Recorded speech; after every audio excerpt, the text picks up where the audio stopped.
section are we?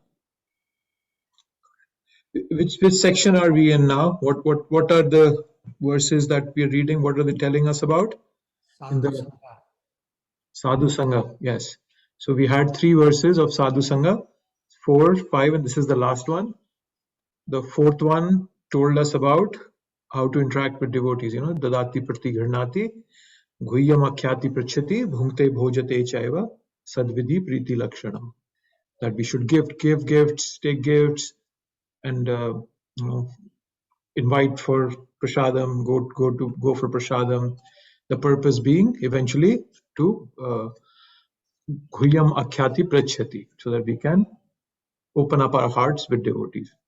And the second one, the 5th verse we did, Krishneti yasya giritam manasadriyata, that verse, where we were being told of the 3 different categories of devotees and how we have to learn to discriminate, not judge, discriminate on the basis of how they interact, how is their faith, and how they interact with other devotees, what is their preaching style, etc. And then there were Shastric references that we discussed last time that define those 3 different types of devotees. And today we're getting into verse 6, where we will learn that we should not offend devotees on the basis of their physical anomalies, physical deformities. We should not look at a devotee on the basis of their external appearance. So that's what we'll be doing today. Would somebody like to read the verse?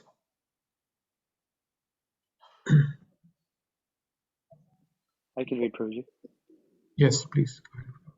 Drishtai sabhava janatir vapusascha dosar na prakritatvam iha bhakta janasya pasyet gangam bhasamna kalu budbuddha fena pankhe brahma dravatvam apagachati niradharmai. Thank you. Anybody else? I can go ahead, Prabhuji. Yes, please. Drishtai svabhava janitarvapuscha dose na prakrastapyam iva bhakta janasaya pasyet gangavabhashanam na kalo budbudaya fena panke brahma dravatam apagachati niradharme. Thank you. Who else would like to read? I can go ahead, Prabhuji. Yes, Prabhu. Being situated in his original Krishna conscious position, a pure devotee does not identify with the body. Such a devotee should not be seen from a materialistic point of view. Indeed, one should overlook a devotee having a body born in a low family, a body with a bad complexion, a deformed body, or diseased or infirm body. According to ordinary vision, such imperfection may seem prominent in the body of a pure devotee, but despite such seeming defect, the body of a pure devotee cannot be polluted. It exactly like the water of Ganges, which sometime during the rainy season are full of bubbles, foam, and mud. Thank you. Yes. Drishter subhava janiter. Because of 3 modes, there are defects apparent in the external appearance of a devotee. Vapushascha doshe. These are bodily defects. They are not the defects of the soul. Vapushas is body. So these are not the defects of the soul. Na prakritatvam. Don't see with prakrita. Don't see with the materialistic vision. We should not do that. So the verse is telling us that we have to seek the essence. That's the message. Another message coming from it is don't offend anybody. Defects are born out of the 3 modes. And whoever is in this material world has to be, at least on a bodily platform, they are under the control of the 3 modes of nature. Right? It's a pure soul. We all are pure souls. Unfortunately, we are entangled in the world of matter. Right? And sometimes this matter overpowers a person. Physical deformity happens. or any of those things happen. But at that time, we have to look at the spiritual spark in that person, that person is a soul. And more importantly, for our own sanity, we want to do that. We don't want to be sucked into that whirlpool of judging people, judging others, because it automatically affects our bhakti. It's like, when a lake is still, you can see the bottom, but when you throw rocks into it, then it becomes all rippled up and you cannot see the bottom. That's what happens when you start, looking at other devotees on a material platform. And that's very much akin to throwing a rock into your mind, and then that it disturbs your mind. And we'll notice that we just read the translation. Prabhupada is giving some words for clarity purposes, which are not in the verse itself. For example, he's saying that a body with a bad complexion, a deformed body, or a diseased or infirm body, when you look at the word-to-word meaning, these are not there in the verse. So Prabhupada is giving these for clarity. What does it mean when Rupa Goswami is talking about the deformities of the body? So Prabhupada is making it out more for clarity. So when we use this body for service of Krishna, right, and then that body, it's not being polluted anymore. It's not being, those defects are not, they're no more at a material level, right? So in that sense, the body also remains pure. It's not polluted because the person, a pure devotee, is using it for Krishna's service. And the example is being given is of Ganga river, where sometimes in the rainy season it gets muddy, but still people who understand the essence, the importance of the Ganga river, they still take a bath in it, right? So with that same analogy, a pure devotee always remains pure, he always remains transcendental, even if he or she has any bodily deformities. That's the basic essence of the verse, that what we'll be discussing in detail now. Prabhupada, in his purport, is giving he's talking about 4 different aspects. Who is a Vaishnava and what is unalloyed devotion? Then he describes the 7 offenses against a pure devotee. He gives example of his own god brother's behavior towards him. And then he gives the effect of those offenses. That what happens when you fall prey to these offenses. That's what Prabhupada will explain to us. So let's look at the first part. He's quoting 2 verses. Actually, he also quotes one more verse, which is about we'll touch base on that also. He starts with what's that? Apichet suduracharo. Apichet suduracharo bhajante mam ananyabhak sadhureva samantavya samyak vibhasito hisa.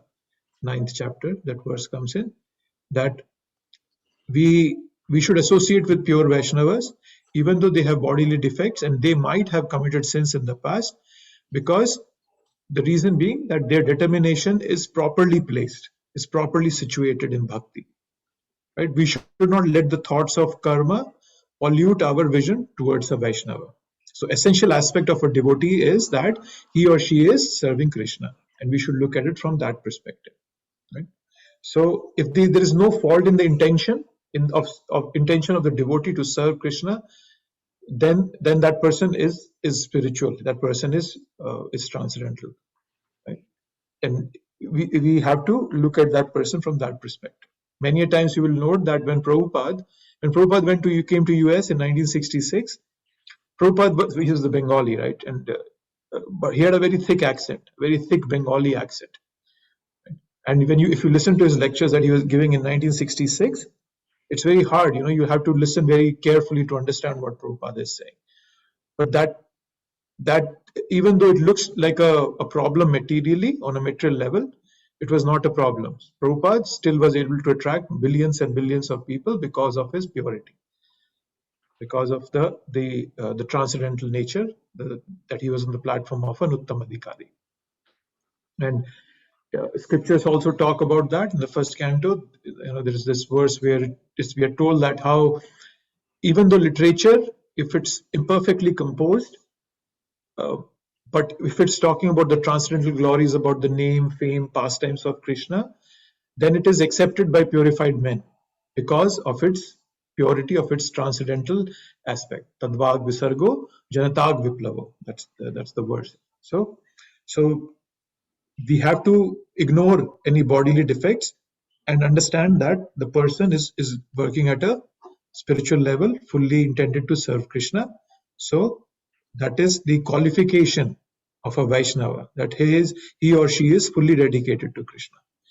Superficially, his or her body might not look perfect or might not look in that aspect, but then internally, as a soul, he or she is purely involved in service to Krishna. So he or she is a pure Vaishnava. That's the qualification of a Vaishnava. That is the reason Prabhupada starts with that verse. Because the verse talks about a devotee, and Prabhupada wanted to clarify right in the beginning that, okay, a devotee, you have to understand that the devotee, even though he or she might be doing any faults, but then you have to understand that it's seemingly a fault. It's not actually a fault, because we don't understand fully the way the devotees work. That is why we look at it as from a material perspective, but they are pure. So, apichet suduracharo bhajante mam ananya bhav sadhu reva samantavya. They are supposed to be seen as sadhus. So, that is, and then Prabhupada quotes two more verses. Well, he quotes one of them. The first one, the Mam Chayo Vicharena. He quotes that full verse. The other one, he quotes a partial of it. So we will see this. So it's Mam Chayo Vicharena, Bhakti Yogena Sevate, Sagunan Samatittaitan, Brahma Bhuyai Kalpate. So one who engages in full devotional service, who does not fall down in any circumstance, at once transcends the modes of material nature and thus comes to the level of Brahman. So Bhakti Yogena, the word Bhakti Yogena is being used in this verse right here. So engaging in devotional service, we transcend this material world, right? So the devotees are transcendental because they are doing Avyabhicharini Bhakti. That's the essence why Prabhupada is bringing this verse. Because they are doing Avyabhicharini Bhakti. It's full devotional service. That's why Prabhupada is using this. So a pure devotee who has taken full shelter of Krishna, of Krishna's internal energy, is fixed up in that unalloyed devotion. That's it. So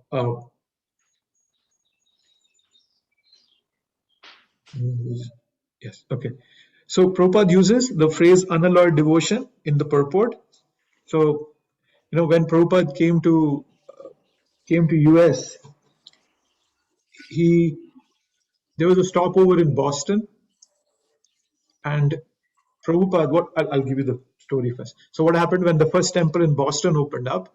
Prabhupada went to Boston, and then Brahmananda Prabhu was taking Prabhupada, and was just driving him around in the town in Boston. And Prabhupada was asking Brahmananda to go at a specific place. So he was directing him, take a right turn, left turn. And Brahmananda Prabhu was very, first of all, he was surprised that Prabhupada knew the town so clearly and so well. But he was not sure where is Prabhupada taking him. So Prabhupada took him to the docks where the ships come and stop. And there was a big board that said unalloyed steel. So it was a board of a company that was selling unalloyed steel right there on the dock. And Prabhupada, with his cane, he pointed out to Brahmananda Prabhu that here is where I got the word unalloyed. And that's how Prabhupada coined the phrase unalloyed devotion. So it's amazing how Prabhupada, he was picking up these words, and there are so many of these verses when you read Prabhupada's books. Unalloyed devotion, Krishna consciousness. Who could have thought of these phrases?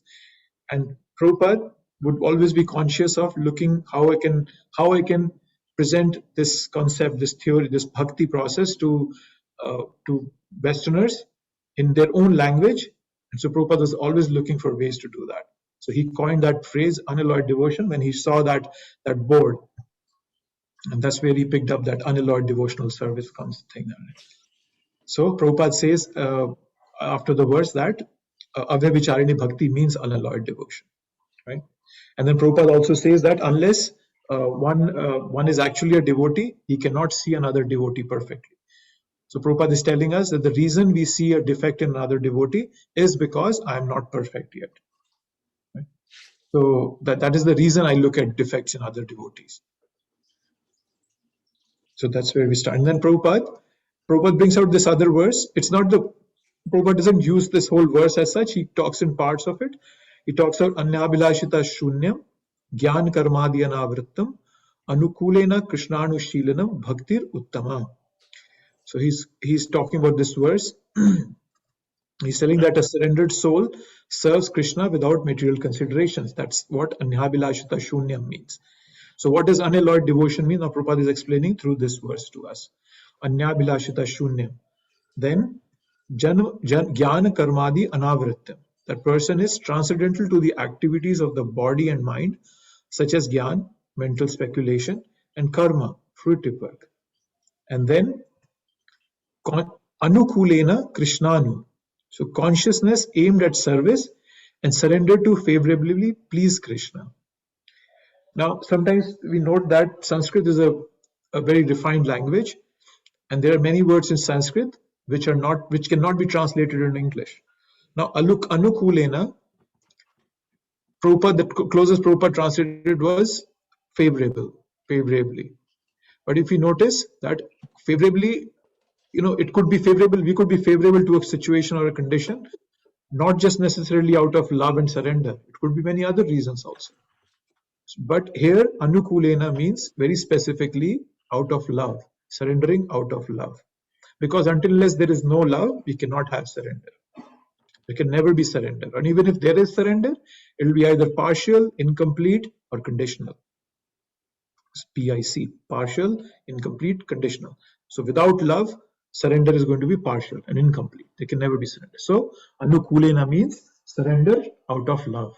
So that's what, that is the unalloyed devotion that Prabhupada explained to us in that verse. That's what means. Then offenses. What are the offenses against devotees that we do? Okay, and we notice that across the scriptures, we see that there are so many examples where Mahaprabhu himself exemplifies that how we should not distinguish people. We should not look at bodily defects. That's the first one we're talking about, right? The criticism of bodily defects. When Sanatan Goswami came to meet Mahaprabhu in Jagannath Puri, he didn't come through the main route because he was afraid that the Muslim ruler for whom he used to work might send his men and catch him. So he came through the villages and through the forest, and he was not carrying any money. So many times what happened that he would just drink water from a lake or any sort, and that he got a disease. He had boils all over his body when he reached Jagannath Puri. But Mahaprabhu, as soon as he saw Sanatan Goswami, Mahaprabhu hugged him. And Sanatan Goswami was feeling so miserable that my disease-infected body is touching the transcendental body of Mahaprabhu. He was so frustrated with that he thought that, okay, Jagannath Yatra is coming. I'll throw myself in front of Jagannath cart and I'll kill myself. I'll sacrifice this body because this is causing so much distress to Mahaprabhu. And Mahaprabhu, being transcendental, he came to know about that plan of his, and he said, I disapprove of that. So as I was saying, there are many examples. So we don't. So one aspect of it is that we don't look at other person's defects, right? But at my level, as I'm a neophyte, I sometimes get to think of that this person is suffering because of his or her own karma. But we should not look at another person as that. We should always be compassionate towards others. We should not think about, oh, this person is suffering because of karma, so I don't have to be compassionate to him or her. The concept of karma is for self-accountability. It's not for judging others or deciding how they are going through their lives. The karma perspective is based on self-accountability. That whenever I am suffering, I have to realize it's because of my past karma, right? So we have to look at it from that perspective. Karma should never come as a concept in judging others. We have to be very clear about that. And then there are many other examples in scriptures where a pure devotee was misjudged by another devotees. There is an example of Gadadhar Pandit. It comes in Chaitanya Charitamrita also, and Chaitanya Bhagavat also. In Chaitanya Bhagavat is given in detail. So Gadadhar Pandit, once Mukunda, who was a Gadadhar Pandit and Mukunda both are associates of Mahaprabhu. So Mukunda said to Gadadhar Pandit that, come, I'll take you to meet a pure devotee. And so they both went to see Pundarik Vidyanidhi. So Gadadhar Pandit was a simple brahmachari.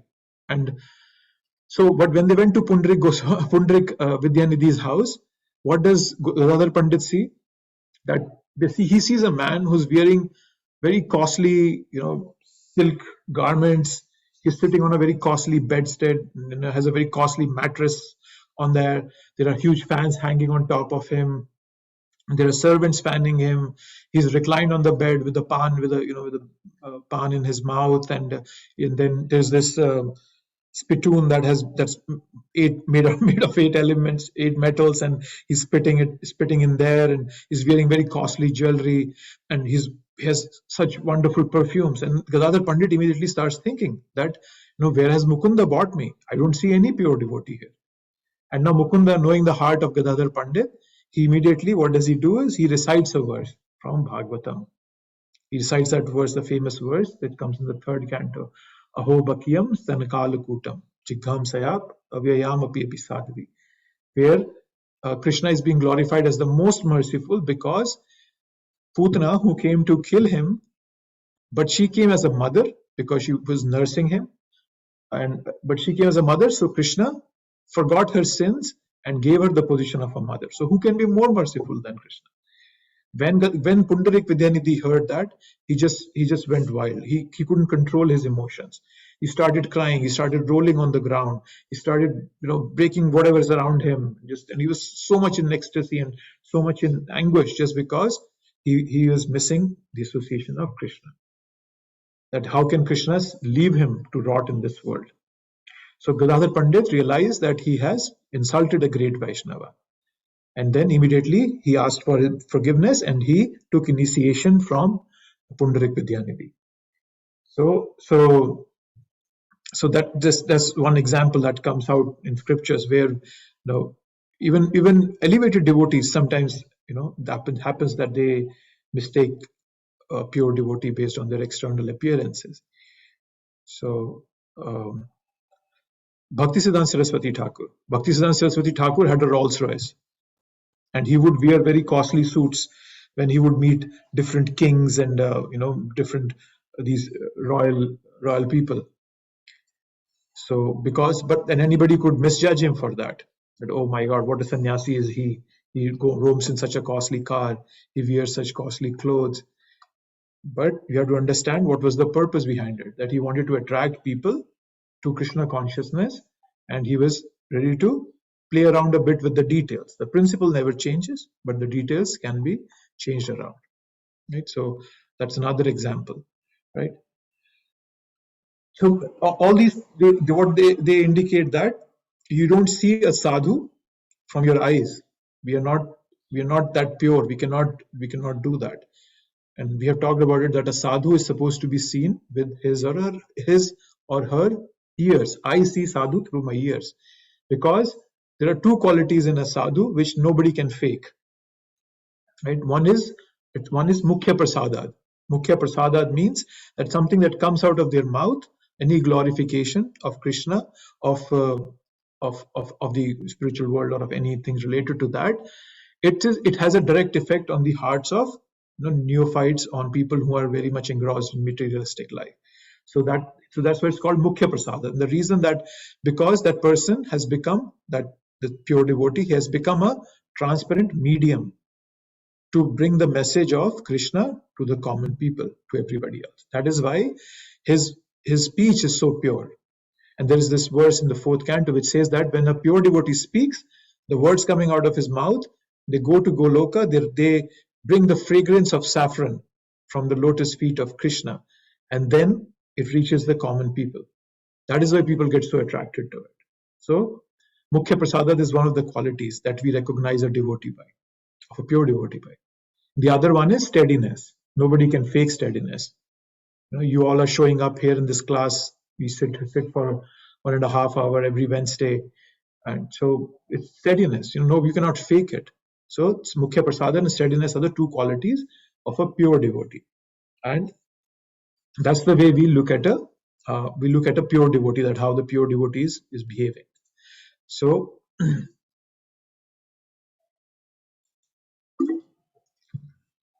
so that was a couple of things about bodily defects. Okay, then material vision. Now Prabhupada talks a lot about the material vision aspect, where he points out how people who are born in the Goswamis, who feel that they are Goswamis by birth, they look down upon other people who are not born in the Goswami family. And Prabhupada talks a lot about this. And actually, what Prabhupada is doing is that he's turning the tables on them. He says that the Goswamis, the title of Goswami is something only that pure devotees can take. It's not for everybody to handle that, right?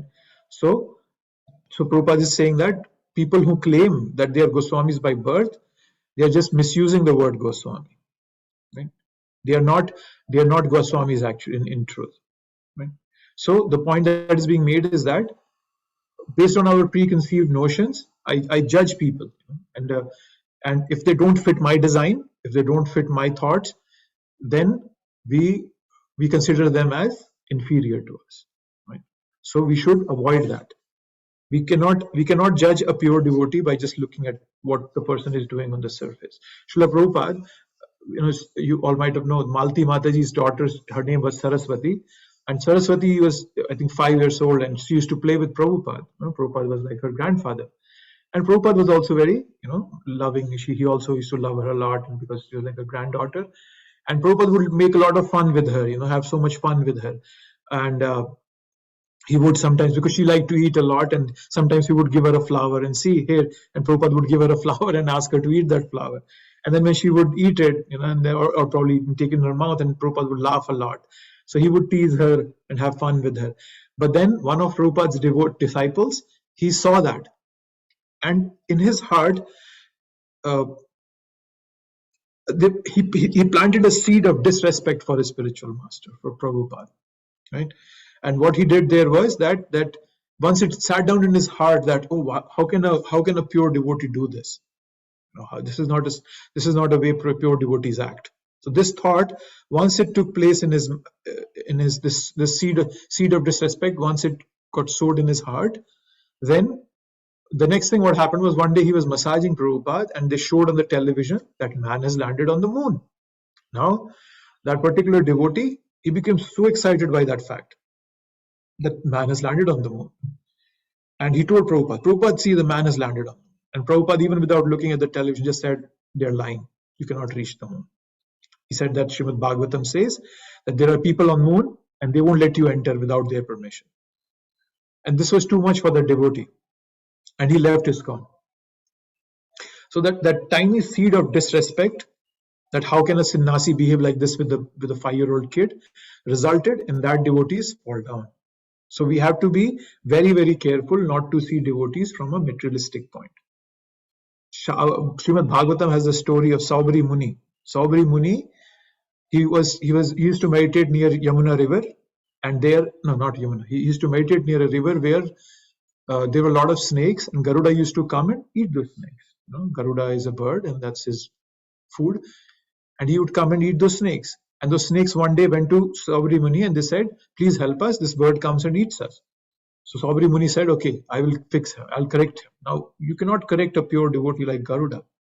So when the next time Garuda came, Saubhari Muni said, you cannot come here. If you come here next time, I'll curse you. What happened with that, because of that one disrespect to a pure devotee, later on, Saubhari Muni, once in Yamuna, in the water, he went into the water and he was meditating there in the water. And what did he see in the water? He saw 2 fishes mating. And that was more than enough for a sannyasi, for this staunch sannyasi who has been meditating for thousands of years, to lose all his sense control. And then he came out of the water, he went to the king and he said, I want to marry your daughter. So that resulted in his fall down. So a lot of examples come from Shastra, and also from senior devotees' lives, which tell us that we should not see people on the basis of bodily birth, on the basis of where they're born. all that sort of. And Prabhupada is very clearly talking about these Goswami sects in the purport, because that was something that Prabhupada was going through when Prabhupada took his disciples back to India. Right? So there was a disciple of Prabhupada. When he went to Vrindavan, he was visiting all the temples there, and he was a very simple devotee. And he went to one of the temples, and there the pujari, who was a caste Brahmin, Goswami coming down by birth, that he said that, very good, you are chanting. He said to that American disciple of Prabhupada, that's very good, you're chanting. It's so nice. If you chant like this throughout your life, probably next life you might be born in this Goswami family and be able to, do proper bhakti. And that disciple, he didn't understand what that person said. He just thought that as a blessing. He just thought, oh, this is a very good blessing. And he came and he told Prabhupada. Prabhupada became very grave. And he said that you go and tell him that if he does his Pancharatrika Vidhi nicely, then in the next life he'll come and be able to be part of this Krishna consciousness movement and follow the Bhagavad Dharma and spread Krishna consciousness all over the world. Right? So it happens so often with Prabhupada, and I'll talk more about it when we go further, but it happens so often with Prabhupada, it hurt Prabhupada. Right?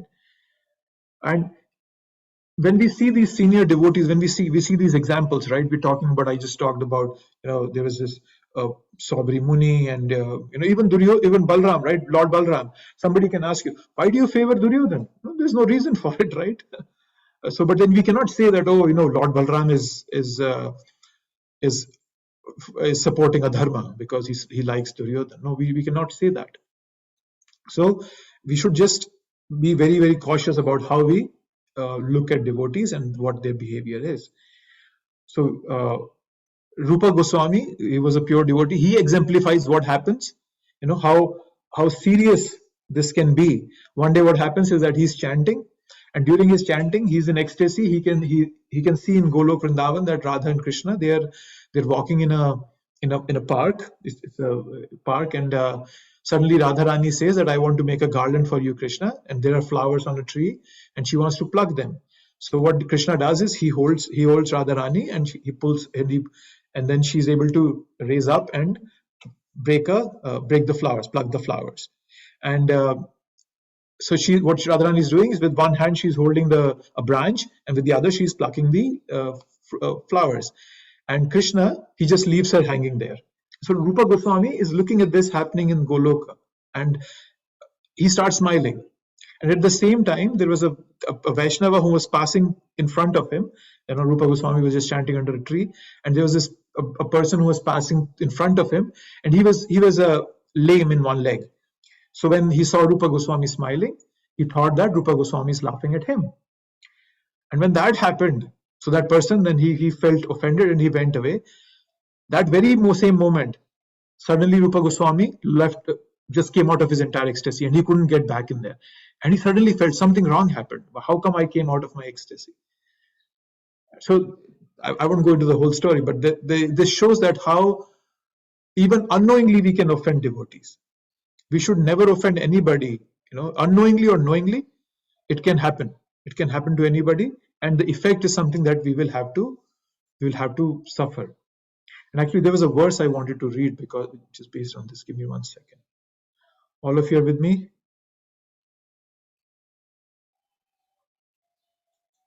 Yes, Prabhuji. Okay. Just one of you. Okay. So this was the verse I just wanted to read the purport to you. This is a very good verse. This comes in the 4th canto. What it's about is the Dhruva Maharaj. He's done his meditation, and Krishna has come to him, and then Krishna is talking to him and telling him some things. And Krishna is telling him that your brother Uttama will be hunting in the forest, and he'll be killed. Your stepmother Suruchi will be maddened by the death of her son, and then she will go into the forest, and she will be devoured by the forest fire. And would somebody like to read the purport? This is a very good purport. I just wanted to bring this out, and or this touches on. I can read. Yes, please go ahead, Madhi. Where do you go? Please go ahead, Madhi. Where do you go? You muted yourself. Oh, sorry. Yeah, please. Dhruva Maharaj came to the forest to search out the Supreme Personality of Godhead with a revenging spirit against his stepmother. His stepmother had insulted Dhruva, who was not an ordinary person, but a great Vaishnava. An offense at the lotus feet of a Vaishnava is the greatest offense in this world. Because of having insulted Dhruva Maharaj, Saruchi would become mad upon the death of her son and would enter a forest fire. And thus her life would be ended. This was specifically mentioned by the Lord to Dhruva because he was determined for revenge against her. From this, we should take the lesson that we should never try to insult a Vaishnava. Not only should we not insult a Vaishnava, but we should not insult anyone unnecessarily. When Saruchi insulted Dhruva Maharaj, he was just a child. She, of course, did not know that Dhruva was a great recognized Vaishnava, and so her offense was committed unknowingly. When one serves a Vaishnava unknowingly, one still gets the good result. And if one unknowingly insults a Vaishnava, one suffers the bad result. A Vaishnava is especially favored by the Supreme Personality of Godhead. Pleasing him or displeasing him directly affects the pleasure and the displeasure of the Supreme Lord. Srila Vaishnava Chakravarti Thakur, in his 8th stanza of prayer to the spiritual master, has sung Yashana Prasada Bhagavad Prasada. By pleasing the spiritual master, who is a pure Vaishnava, one pleases the personality of Godhead. But if one displeases the spiritual master, one does not know where he's going. Yes, thank you. So this is 4923. Somebody's keeping records. So the most important sentence that I like was that, where was that? I had highlighted it. Not only should we not insult a Vaishnava, but we should not insult anyone unnecessarily. We don't know who that person is. We have no idea. Right? So Prabhupada is giving this, and you see the beauty of the purport is that it's not being brought out in the text. It's not in the translation anywhere. We're not being told that. But it's the insight. That's why we need Prabhupada's purports to understand this. So Prabhupada is clearly telling us that she insulted Dhruv Maharaj unknowingly. Still, she had to suffer because of it. So, and she thought he was a 5-year-old boy. Anybody can look at a 5-year-old boy and say, I'm not going to worry about whether I should insult him or not. So we should never insult anyone unnecessarily. We never know how it's going to come back to us. Every sinner has a future, and every saint has a past. So we should always remember that. So not to offend anybody. And Prabhupada is telling, if one unknowingly even insults a Vaishnava, one suffers the bad result. We have to suffer the result, whether it's unknowingly or knowingly done. So that's a very important thing here. So I just wanted to bring this out. And okay, so going back to the presentation. Yes, so we talked about criticism of bodily defects, material vision. The birth part where Prabhupada brings out is the Goswamis. Goswamis of Vrindavan. There are many Goswamis who have come down as a birth, being born in a Goswami family. They felt that they have the right to be Goswamis. So Prabhupada says the Goswamis, the title of Goswami is somebody who has controlled his senses. Only that person can use that phrase. It's Goswami and Godas. We read that in the first verse of this book, right? So that's it. And then even in ISKCON movement, right, we've seen that so many times happening that many people were discriminated. Bhakti Tirath Maharaj was a black-bodied devotee, right? And many of his god siblings would discriminate him because of that. And he went to Srila Prabhupada once, and he was morose about that. Maharaj was very morose, and Prabhupada gave him a very good answer. He said that, how are you different if you are thinking like them? If you are disturbed by their comments, how are you different from them? One bodily platform person is discriminating against you, and you are acknowledging it at the bodily platform. And that really hit Maharaj very close to his heart, and we realized that how that Prabhupada is correct. That why is he being worried? Why is he worrying about it? So it's not that as if it's only in Shastra we see that. It happens everywhere. people are discriminated on the basis of their body, place of birth, and bodily deformities and whatnot. So that's something. And then Prabhupada talks about, so those are the three parts, right? We have criticism of bodily defects, material vision, and birth. And now comes jealousy. Now this is important. When Prabhupada, when talking about jealousy, he brings out his own god brothers. He talks about his god brothers. Right? So when Prabhupada, when his spiritual master left, as you all know, Gaudiya Math, his spiritual master's organization, it broke apart. And that's why Prabhupada always stressed so much on the GBC, because he had seen what had happened to his Guru Maharaj's mission.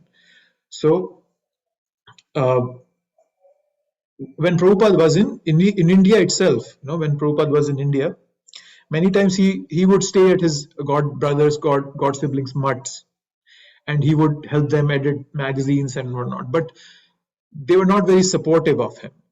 He even tried to inspire them. He tried to motivate them. There was this Vyasa Puja offering that Prabhupada had for his spiritual master, where he tried to inspire his god siblings so that they all can unite and fulfill their spiritual master's mission. But then they did not listen to him. Okay, so, and even when he came to US, he continued asking for help from his god siblings. He wanted to start a temple in New York. He had funding for it from Singhania family in India. It was a rich family. He had funding. All his god siblings had to do, one of his god brothers, all they had to do was go to the government and ask for clearance of the funds that Singhania was ready to give to Prabhupada. They didn't do that. None of his god siblings helped him there. Right? Actually, one of his god siblings had very close relationship with the President of India. But then they didn't come to help him out. His god brothers' view was very parochial, and they didn't want to, they didn't take Prabhupada seriously, right?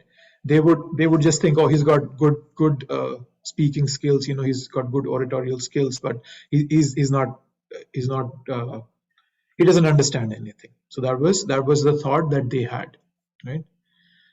So and then also. Many times after that also Prabhupada would write to his god siblings that, for asking for help in many forms. He even wrote to one of his god siblings and said that, I'm starting a center here, you become the face of it. I will do all the background, I'll do all the labor behind it. All you do have is that you come here and or you become the face of it. We want to open a temple here, but nobody was ready to help him there. They actually got envious of him. After he became successful, they actually became envious of him, right? And so that's a very good lesson for all of us, that we should not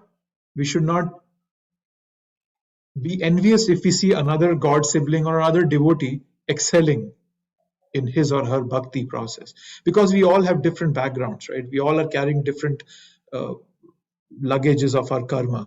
And depending on that, we get results in our bhakti process. So when we start investing in bhakti, some people make quick advances. And that could be because in the last life, he or she had done a lot of hard work in bhakti, and then now they are picking it up from there. But then others are not at that position. So we should never feel envious or critical of any other devotee, right? And if we ever feel critical, we should always go back and think of the 70-year-old man who was struggling in the freezing winters of New York to set up ISKCON. Just think of him. That why would Prabhupada want to do all this? He wanted to create a society where there was no envy. And for that, he was ready to give up everything. He gave up his family. Nobody was there to support him. But if you notice, when Prabhupada writes in his purports, I've seen at many places, he uses the phrase we. The word we. He doesn't say I. He says, we had a very humble beginning. We single-handedly started this movement. He always uses the word we, not I, because he never left sight of his spiritual master's goal, of his spiritual master's message. So Prabhupada always used to say that my spiritual master is always with me. So he would never write I, because he would always have his spiritual master's orders in his heart, and he could see that spiritual master is with him all the time. And when we will remember what this 70-year-old man struggling in those bitter winters of New York, what he did for us, then we will be able to, live our life to the fullest and even respect him to the fullest. So whenever we next go to, when we are going down in front of Prabhupada's deity, I want to remember what he did for me. Then I'll respect him more. I'll respect his movement more. I'll respect myself more after that, because for what he did for me. Right? Unfortunately,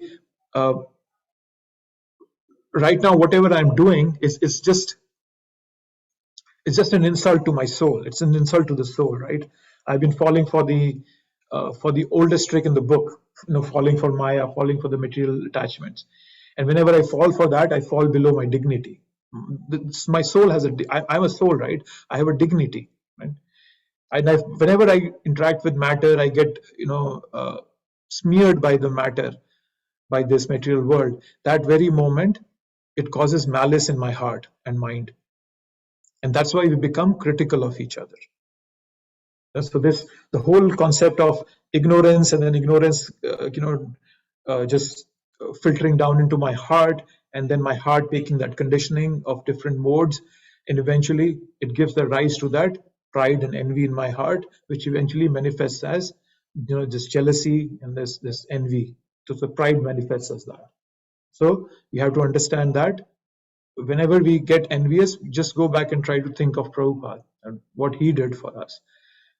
Why did he have to do all this for us, for me? So that's the essence that what Prabhupada is trying to explain to us, or what, not trying to actually, he's explaining to us that even though his god siblings, his god brothers were against him, he never criticized them. He took some measures. I'm not saying he didn't take any measures, but the purpose of taking those measures was so that he could protect his disciples. He asked his disciples not to meet his god brothers. Why? Because he noticed that his god brothers were polluting the minds of his disciples. So even when Prabhupada was very successful, and when he went back to India, he wanted to buy land in Mayapur. Actually, his god brothers didn't let him have a land in Mayapur. Right? Some even criticized him. Some called him, "Oh, he's just a businessman." And even one of his god brothers, he went to an extent by saying that, "Oh, he's got a voice of a crow, like a crow." So Srila Prabhupada, Prabhupada tolerated all that. But then he noticed that his disciples were being bewildered and were losing faith in the process because they were interacting with other Gaudiya mutts. He became very strong, right?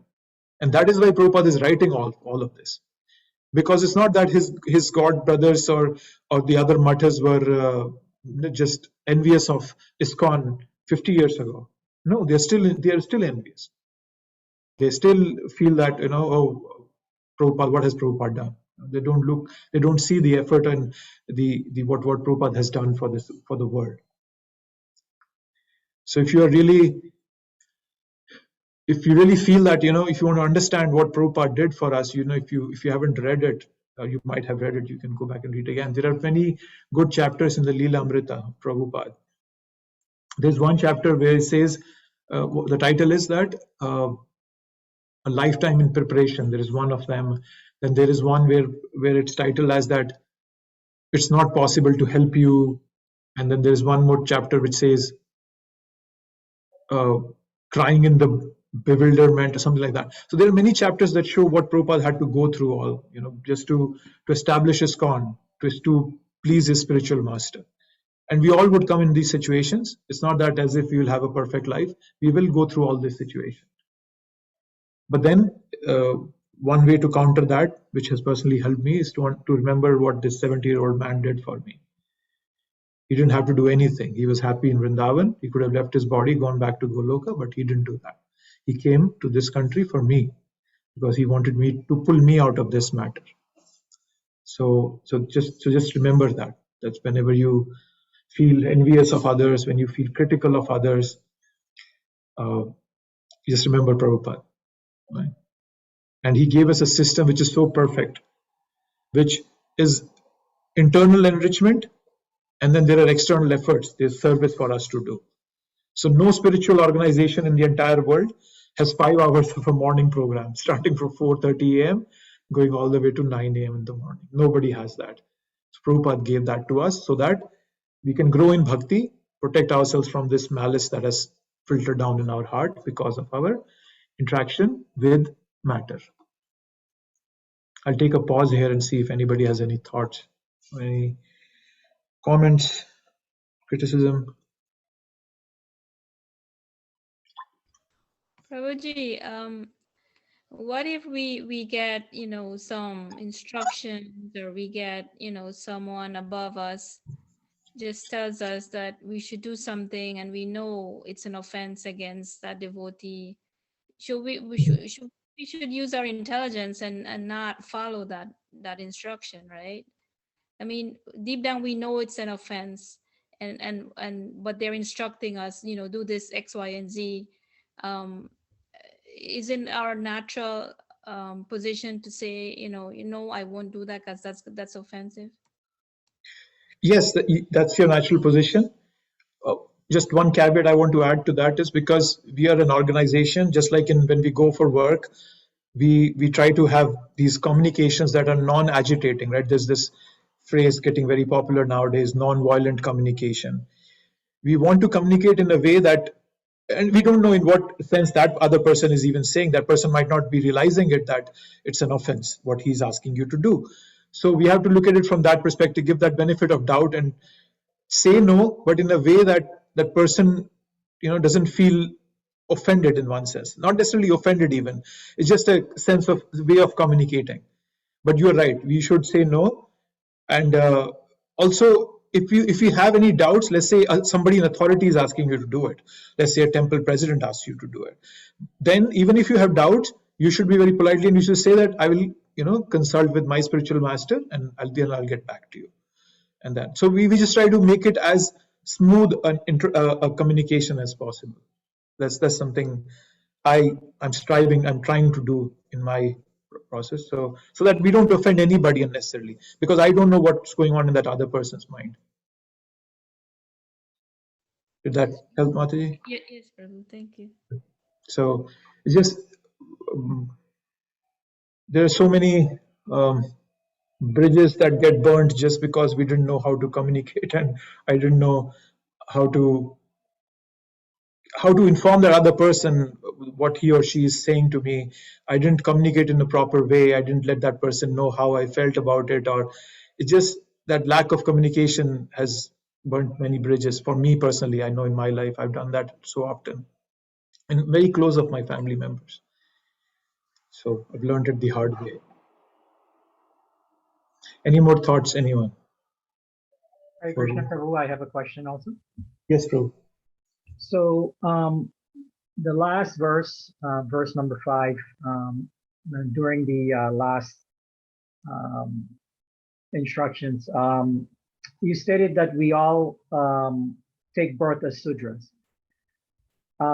So at some point in our, I guess, our Krishna conscious life, are we able to go beyond that?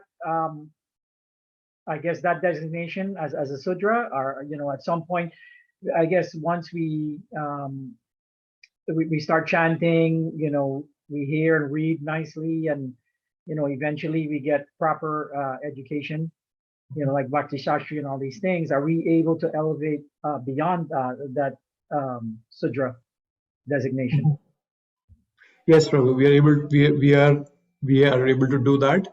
It's not. There are some material qualifications. You mentioned Bhakti Sastri. We get Brahman initiation from our spiritual master. Those are more external. It's the cleanliness of the heart that Krishna is looking for. So Krishna looks at our sincerity and submissiveness, and that defines at what stage are we as a person. There is a story of Mrigari, who used to kill animals, leave them half dead, and he would enjoy that. So Narad Muni came to him and told him that, why do you leave them this way? And he said, that's what my father taught me. So Narad Muni said, okay, do me a favor. Don't kill them half, kill them completely. Do whatever you're doing. And but then he said, no, why should I do that? And then the discussion went on. And then Narad Muni told him that, have faith in me. He said that, Mrigari said that, I have to feed my family. That's why I'm doing this. So Narad Muni said, I'll take care of your family. Stop this business of yours. And he believed Narad Muni and he gave that up. And after a few days, Narad Muni came back and wanted to meet his disciple. And he saw that his disciple had changed so much that he didn't even want to step on the ants on the way. So even before paying obeisances to his spiritual master, he was cleaning away the ants from the way, and then he bowed down to his spiritual master. Then he's automatically come from a level of a Shudra, or even worse than a Shudra, right? We have in the Shastra, right? There are verses you might have heard: Malecha, Yavana, Chandala. So they have their specific meanings. A Malecha is a cow eater. Yavana is a pig eater, and then Chandal is a dog eater. So even people who are so abominable, they can come to the platform of a pure devotee just by cleaning up their heart and following a pure devotee. So it's, yes, I agree. There are external qualifications. It's more of an internal matter that Krishna is looking for. So we all can come to that platform, Prabhu. Krishna has given us that opportunity. Thank you, Prabhuji. Yeah, because, and even in the, this is something, as we discussed this last time, Prabhupada established this very clearly because he came to this Western countries. Even 500 years ago, you don't see in scriptures, when you read Chaitanya Charitamrita, there is no fire sacrifice or proper ceremony for anybody being. These 6 Goswamis, they're called followers of Chaitanya Mahaprabhu. But then you will notice when you go deep into scripture that probably a couple of them were initiated by somebody else also. So it's not initiation, all these are external factors. More is the cleanness of the heart, the submission that defines whether I'm a Brahmana or not. So, yeah. Any more thoughts, anyone? Or we can move forward. No more? Okay. Okay. One thing I think I missed, or not necessarily missed, but we talked about the Goswamis. Prabhupada talks about the Goswamis. But then on the other hand, Prabhupada also talks about those people who have attained the title of Goswami by their work, right? When they have become pure, like many of Prabhupada's disciples. Like if I get Brahman initiation, I shouldn't get materially puffed up because of that. Or even not just that, even as a service, I'm a good cook, I'm a good preacher, I speak nicely. We should not get into that mode. So there is one that somebody is born by birth. So qualification by birth should not make us materially puffed up, because that's not the qualification Krishna is looking at. But on the other hand, even if we have attained it by our hard work, by our austerity, we should not be materially puffed up because of that also, right? So so that's another aspect, completely on the other end of it. So it's not about it's as I was saying, it's more about the heart of that person. A simple farmer can be a pure devotee, and then somebody coming out of an elite institute, MIT or somebody, might be a sensuous person. It doesn't matter. External qualifications don't matter at all. That's what Prabhupada is highlighting for us. So yeah, I talked about Leela Amrita, right? So there are a few chapters there. So if you get time, read them. It's just a request to understand what Prabhupada did for us. Prabhupada used to be so he was so confident and enthusiastic that even if a single person who used to come to listen to his class, that would please him. Right? So there's this beautiful story that comes in one of the chapters. Prabhupada used to meet this Jewish person in a park. Prabhupada would go for a walk, and Prabhupada would meet him. So it was just a casual acquaintance, and they would just sit down and talk. And that person was later on interviewed by Satsvarup Das Goswami Maharaj, who wrote Prabhupada's Leela Amrita. And that person told him that, Prabhupada used to come, he used to talk to me, and he would say that I have temples in the future. I have millions of people in the future who are following this process. And there are so many temples, so many devotees. So that person used to think that Prabhupada is mad or something, is crazy. But that's the faith that Prabhupada had on Krishna. That there's that beautiful poem that Prabhupada wrote, Bhagavad Markine Dharma, that the devotee in America, what's his dharma? And there he says that, if you want me to dance, I will dance. So that was the faith Prabhupada had in Krishna, that he could see that in the future he will have millions of people and there will be hundreds of temples. And he said that the only difference is the time. I'm only away in time, matter of time, but this is a sure shot. So that was the confidence Prabhupada had in Krishna. And that's all we should aspire for. Very hard to achieve, but not impossible. So yeah, those chapters are amazing, in the early part of Lilamrita, where Prabhupada's struggle is seen.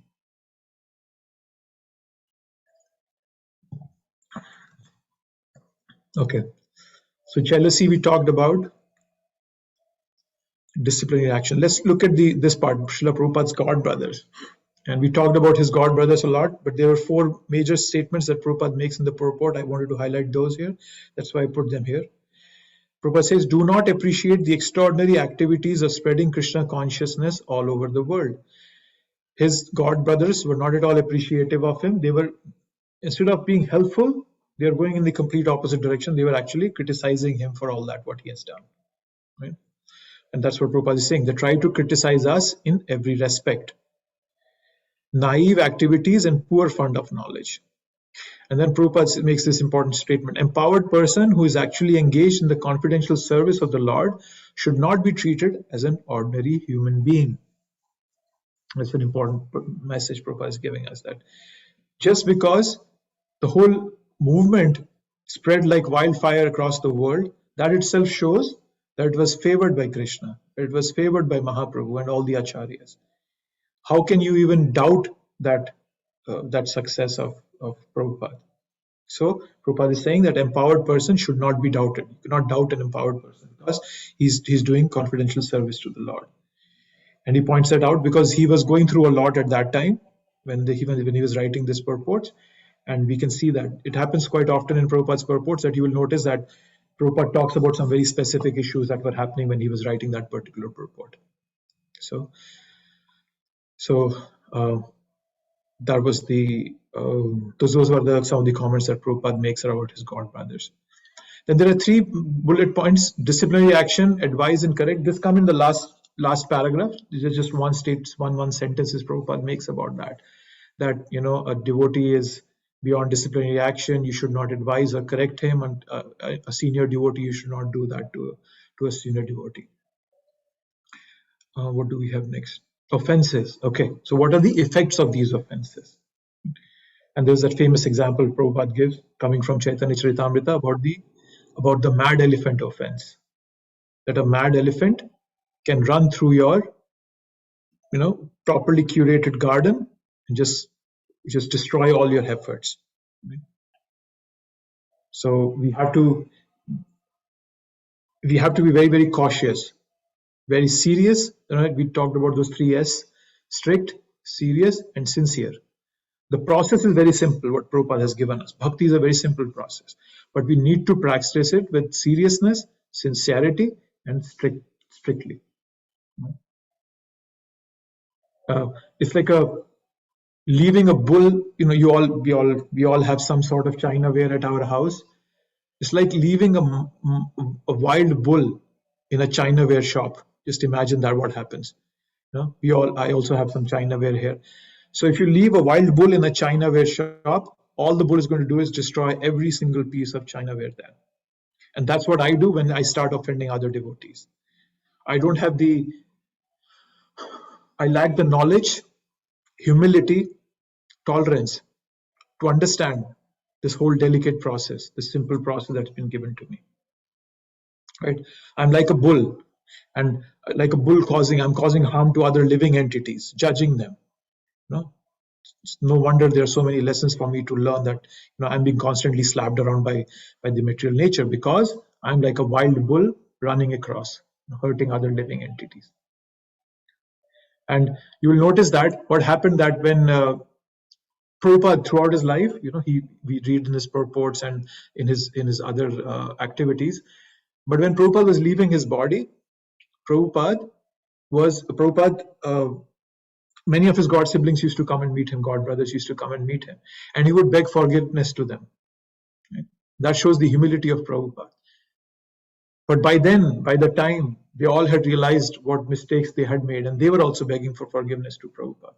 And that's the quality of a devotee. When they are leaving their body, they just want to get rid of all the negatives they had done, irrespective of what was the condition that it happened in because of. Right? Prabhupada said that. He said that, oh, I became proud of my achievements. But he was not proud. He was never proud. But that's the quality of a pure devotee. After hearing all this, we should not carry any offensive mentality towards anybody. Right? And the reason I'm going through so much about Prabhupada's incidents, Prabhupada's, even Prabhupada is talking about it, but so much about Prabhupada is because we should know the history. The history, if we know the history, we'll be able to safeguard our faith and fidelity in Prabhupada. But at the same time, we should not offend anybody. Right? Just like, when you go bowling, for kids, they have those rails that they pull up so that the ball doesn't go out. Similarly, all this, whatever this history that we are talking about, all these facts that we're talking about is just merely as those guardrails, so that we are able to protect our faith and fidelity in Prabhupada and ISKCON, but then at the same time, we don't offend anybody. So that's just something we have to keep in mind. The purpose of Prabhupada here is not to offend his God siblings. The purpose is just so that we as devotees, we as followers of Prabhupada can safeguard our bhakti process. That's the purpose why Prabhupada is telling us all. Right? So that's about offenses, what Prabhupada has telling us. They're very obstructive and dangerous for those who desire to advance in Krishna consciousness. Somebody who's desiring to advance in Krishna consciousness, he or she becomes so sensitive around the suffering of this material world that they are no more looking at offenses, because they realize that every single person is suffering at some level or the other. I might not be suffering on a bodily platform. I might be suffering on a psychological or emotional platform. We talked about those three Adhyatmika, Adibhautik, Adidaivik. There are three ways by which we are constantly being pestered in this material world. By our own mind, by external factors, by other living entities. So nobody is happy in this material world. That's one good way of looking at it and protecting yourself from offending others. That nobody's happy. I'm just presuming it. It feels like, what's that? FOMO, right? A fear of missing out, or that he's got something that I don't have. So he's happier than he or she is happier than me. So when we get into that mentality, then that's what Prabhupada is telling us here. That's very obstructive and it's dangerous for our spiritual growth. Then we don't grow. People practice for decades. They keep doing, and then after decades also they come back and ask this question. I'm not getting any taste in bhakti. The reason is because we are doing Vaishnava Aparadh. That's all the reason it's happening to us. There was Gopal Chakravarti, right? Gopal Chakravarti was a Brahmin. He was a Brahmin, a very staunch Brahmin, shastrically well endowed and whatnot. One day, while talking to Haridas Thakur was glorifying the chanting process, and Haridas Thakur was saying that by chanting just one name of Krishna, you can get rid of millions and millions of your sins, or sins from millions and millions of your lifetimes. Right? He was expressing his realization about the potency of the holy name. And Gopal Chakravarti, he criticized Haridas Thakur, that he challenged him, that how can that, you're wrong. And he cursed Haridas Thakur, that your nose will fall off if one did not reap the benefits from chanting, as you're saying. Just by making this offense against a pure devotee, against Haridas Thakur, he immediately suffered because of it. He got leprosy, his nose fell off. So then what did he do? He repented. He realized that he had made a mistake. And he begged to Mahaprabhu that please forgive me. And then Mahaprabhu forgave him. So kind of more coming to the conclusion that, okay, yes, we do offenses knowingly, unknowingly. So what's the way of curing it? We can go and talk to the devotee whom we feel we have offended. Right? That's one of the first steps that we should take, right? Seeking forgiveness from that devotee. And even if the devotee doesn't know what we have done, or probably the devotee has left this world, probably, there are many times that happens. Still, I heard in one class that my spiritual teacher was giving was that He said that you should write a letter to that person and not post it. But then you have written down your thoughts, begging forgiveness. So that's the only way to repent, to atone for this sin. So when we do sin against a devotee, we should go and beg for forgiveness, and just open up our heart to that devotee. And sometimes the biggest offenses that we do are against the holy name, right? There are 10 offenses against the holy name. We all know about those 10 offenses. They are in the Nectar of Devotion. We read those. So when we doing offenses against the holy name, the only way to overcome those offenses is just keep on chanting. Nama pradyuktanam namani eva ghnanti agham avishanti pradyuktani tani eva karanicha. That the only way of countering offenses against chanting is just chanting. Keep on chanting with non-stop. So offenses against a devotee and offenses against chanting are the two most serious ones, which we have to be very cautious against. So seeking forgiveness from the devotee can help us come out of that offense. But completely on the different end of the spectrum, one thing I just wanted to highlight, and then I'll take a pause, is that sometimes we get paranoid because of offenses. That, oh my God, I don't want to do any offenses, so I won't even do any services. I had such an incident recently with a devotee who was so frustrated, or who was so engrossed in offenses, that he didn't even want to come to the temple. He felt that, I'll be doing some offenses to the devotees there. So we don't want to get into that paranoia about offense. Right? We don't get so involved in those minor things. Right? Don't, as they say, right? Don't try to saw the sawdust, as they say. So don't get into those minor details. Oh my God, will this cause an offense? Will that cause an offense? Offense, when the word offense is used, offense has to be perpetrated with a sense of malice in the heart. And I was saying earlier, Gopal Prabhu was asking that question. So what Krishna is measuring us on, his measuring stick is submissiveness and sincerity. Intention is very important. Krishna is always looking at that. Bhavagrahi Janardana. Krishna knows the intention behind it. So we also should not get paranoid about offenses. Yes, we should not offend anybody. We should try our best. But at the other end of the spectrum, people also can get paranoid about offenses. And you'll just paralyzed. You'll not be able to work. You'll not be able to do service. A good example is of Shamika Rishi and Shringi. Right? Shamika Rishi was the sage on whose he was meditating. Parikshit Maharaj came, asked for water, but he didn't give him. He was so deep in meditation. Parikshit Maharaj took up a dead snake and wrapped around his neck. And Shamika Rishi, when his son Shringi saw that, he got very angry. He didn't tolerate. He was immature and he acted rashly, and he cursed Parikshit Maharaj. But when Shamika Rishi came out of his meditation, he didn't take it seriously because he was a mature devotee. That's the way we should look at other people's offenses, not take it seriously, not worry about it. Right? Krishna is not waiting to catch us in doing wrong. That's not his goal. He's a very compassionate, loving father for us. He wants to elevate us. So that was it. Yes, there's nothing more after that. Yep, that's the last slide.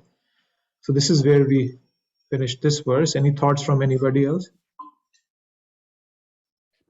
Hare Krishna, Prabhuji. Hare Krishna. Prabhuji, so if we offend others, we know that we need to ask for forgiveness, speak to them. So all that is described, Prabhuji. But if we feel that someone has offended us, so we should just let it go, right? Because we think that, and we should not take it to heart, right? When you are doing your seva or something. You should, but frankly, it's not that easy, right? It's easier said than done. Saying that let go of it, it's not easy. That's why I was mentioning about communicating, but in a non-agitating way. If you feel that somebody has offended you, we should talk to that person. What I mean by non-agitating, first let me tell you that. By non-agitating, what I mean is that we don't assume the other person's intentions. That, like for example, you just said somebody offended me, but then it's a presumption you're making right there that somebody offended you. Probably that person didn't have that in his or her mind. He didn't have that intention. Like recently, right, in this Sunday, Neil Madhav Prabhu said, right, that, we're going to have a Rath Yatra. Many people they start walking all over the road. We might have to get strict with you. And he was begging forgiveness right there. And now if he gets angry, he has his own reasons behind it. But if I take it personally, oh, how dare did Neil Madhav Prabhu get angry on me? How dare he do that? So that's not the proper way of my part. So what I'm trying to say is that we should not assume other person's intentions. So this really goes to the heart, right, of the person who's been offended, and also of the person whom you feel has offended you. It goes to the heart then. And if something, once it filters down to the heart, it's very hard to take it out. So what we should do is, one easy way that I have learned and what I have tried a few times is, you should go and communicate with that person and tell that person that, no, this is what you said to me. I know you didn't mean it. You didn't intend to say this, or you didn't intend to do it, but this is it. This is the way it affected me. Right? So that's one very good way of approaching it, so that I'm not assigning any intentions to that person right away. I'm opening up the communication channel. I want to know why he or she did this to me, without giving any intention, without saying that, oh, you were wrong. No, we're not doing that. So you didn't mean to or intend to do this, but this had an effect on me. This is what I felt. I just wanted to talk to you about that. So that's the way. So the best is, as you said, we should let go of it. But frankly, for me, it's practically impossible. I'm in a very beginning phase. I get so attached to it. How dare this person say this to me and that. So I have tried to use this particular way of communicating with them. And it has worked for me, not always, but a few times at least. But if you approach in an attacking mode, then the other person's defense system comes up. Then he or she is never going to listen to you. Then there is no use of making that communication. So, did that help you, Mati? Yes, Prabhuji. Thank you so much. You're welcome. Any more thoughts, anyone? Prabhuji, what if in our heart we do communicate and try to apologize for any offense, and it's not accepted? Well, then we are done, right? We don't have to worry about anything about after that. You tried your best. As I said, Krishna is he's not waiting to find us in a wrong position. He's very compassionate. He wants to elevate us. We don't have to get paranoid about offenses. You tried your best to resolve it. If it doesn't get resolved, that's fine. Probably it was meant to happen that way. Just take it as Krishna's plan to purify you, to bring you closer to his lotus feet. That's one way of looking at it. But you don't have to keep it in your heart anymore, because you, at your best, tried to resolve the matter. If the other person doesn't want to, you cannot do anything about it. At least that's the way I look at it. I'm not sure if that's the perfect way, but we can only hold up to a specific point, right? Just like in the stock market, you have, what do you call that? Short, close? No, I don't know. I forgot the exact term. That, you will sell the shares when it hits this point, when if it's the market is falling. Does anybody know what's that called? Short loss? I don't know, just gone. Something. Yeah, so that's, you can set that in your when you're selling your stocks. You can set that, okay, my stock is at $50 right now. If it hits 45, we'll sell it off. Similarly, when you are approaching, so you say, okay, I'm going to talk to that person, but if this doesn't work out, I'm not going to worry for it anymore. I'll just throw it out of your mind. I'll just, as I say, I'll sell off my stocks. So I'll just throw away my worries beyond that, because I can't do anything about it. Yes, thank you. Stop loss. Yes, Rajiv Prabhu is telling me stop loss. That's stop loss. Okay. Anything else? No? Okay. So I had a question for all of you, actually. Let's see. In the purport, let me share the purport. Give me 1 second. Where's that purport? So in the purport, yes, Prabhupada is saying, and we don't have to answer it right away, but I just wanted to bring this out. It is also an offense to consider an empowered Vaishnava an object of disciplinary action. Now, this sounds very counter to what we are seeing now, right? There are many people which the GBC corrects, which the GBC has taken disciplinary action against. So what does Prabhupada mean by this particular phrase? Disciplinary action. An empowered Vaishnava is not to be first of all, who's an empowered Vaishnava is the question that we have to understand. And then how he or she is not an object of disciplinary action when we are actually seeing that happening in ISKCON. So how do we align to this statement of Prabhupada?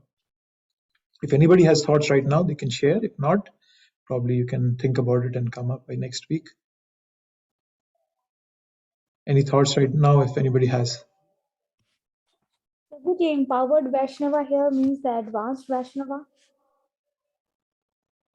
Are we all advanced Vaishnavas here? We are neophytes, right, Prabhuji? We are like a But okay, let's ladder of devotion. Let's think about it then. What does empowered mean? Empowered, what would you feel a person is empowered? Am I capable of doing a service without any empowerment from Krishna or from my guru? No. No, right? So that means am I an empowered Vaishnava? Are you an empowered Vaishnava? Because you do a lot of service also. And everybody in this group, not just you or me, but in general. So who's an empowered Vaishnava is the question that we need to ask. This is just food for thought. I don't want to put anybody in a spot. That's not my purpose here. My purpose is just that we should try to read Prabhupada's statements, obviously with full faith. Prabhupada is never wrong, but with that humility that I don't understand it, I want to understand it. So when I read this the first time, I really struggled a lot to grasp this and understand this. That's why I thought I'll bring it out here. That Raji Prabhu saying initiated ones. No, Prabhu, initiated ones are that's just as I said, it's an external criteria. Even though I'm initiated, I have so many material desires. What good is that? I'm not a Vaishnava. There is that famous song that Bhakti-Siddhanta Saraswati Thakur said, right? Dushta mana tumi kiser Vaishnava. What are you? What kind of a Vaishnava are you? Your mind is filled with so much of nonsense. Okay, so I don't want to hold on anybody, but just think about it. So let's think about two things. Who's an empowered Vaishnava? And what does Prabhupada mean that it's an offense to have a disciplinary action against him or her when we are seeing it happening? There are so many senior devotees who are being corrected or disciplined by GBC, for example. So just think of those two aspects. Okay. And I'm presuming that you all are reading the purports. I don't mention it anymore, but I'm presuming you're reading it for every class we do. So for example, next week we'll do 7. So please read the purport of 7. Now, as we are going deeper, it's getting more and more condensed. The philosophy will get more and more condensed. 7, 8, and then the last 3 are just high level. So we'll go through them. But just read the purport. Think about this, this last sentence I mentioned. Okay, is that something we all can do? Yes, and we have to post our understanding to you. Your choice. If you want to do that, that's great. Yes. Okay. Not to me. You can post it on that group, WhatsApp group. But yeah, if you think that's something you can want to do, that's also fine. If you want to speak up in the next, you can take a few minutes in the beginning and go over this. Sure. Is that okay with everyone? Yes. Okay. Thank you. Any last minute things, or we can wrap up?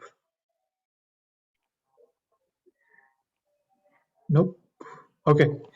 Thank you very much, everybody, for joining. You have Thank you, Prabhuji. Thank you. Krishna conscious day.